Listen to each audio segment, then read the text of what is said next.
Well, I don't expect any major shift compared with Trump. I mean, we're really talking here about the relations with China and the kind of things I was talking about earlier.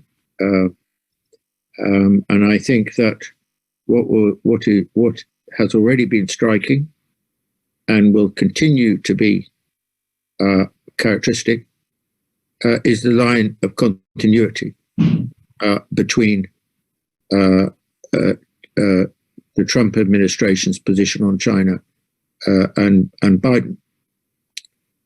In some senses, I think it might be, well, it certainly will be steadier and more consistent, and it will be more thought out.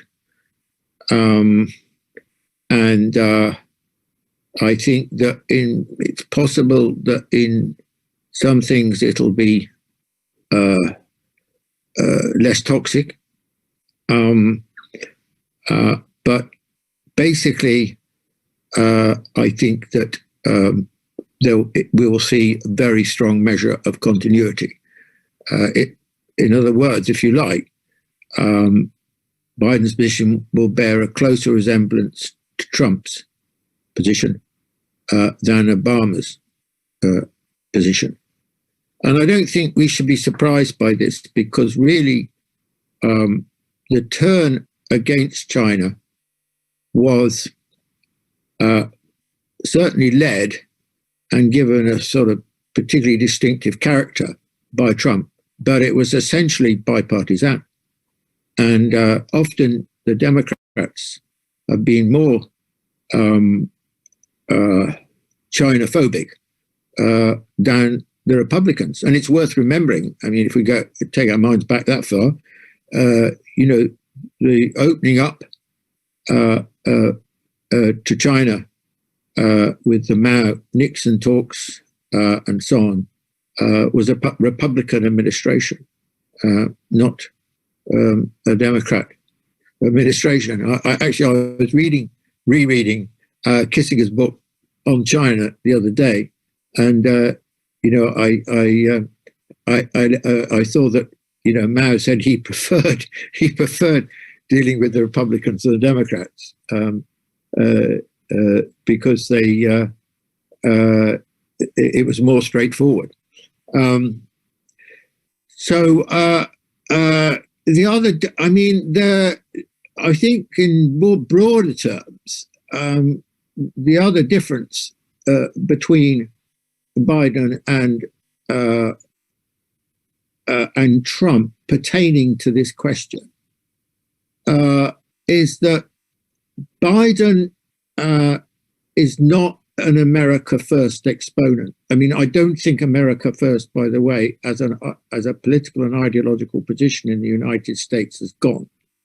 I don't think it went with Trump. I don't think it's disappeared. I think that historically, until 1939, that was the position of America over a very long period. In other words, it's the sort of historic status quo in China, in the United States. And I think that, so I think that will return in some form or other, maybe at the next presidential election or what have you. But it is one response to American decline, and it's a powerful one, and it digs deep into the kind of nationalist tradition. But that is not Biden's position. Biden is much more a post-1945 leader.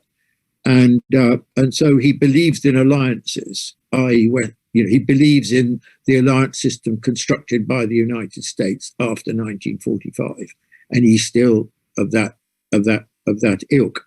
So you can see he's emphasized, the importance of restoring the relationship with the allies and so forth. And that, I think, in some senses, Trump made it easier for China.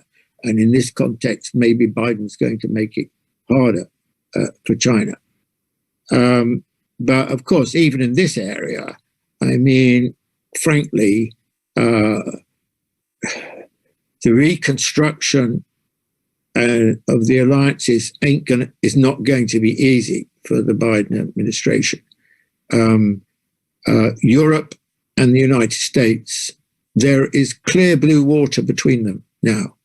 By Europe, I'm not including the UK, which is of course always been very close to the United States, apart from brief periods like 2014-15. But basically, it's been close to the United States.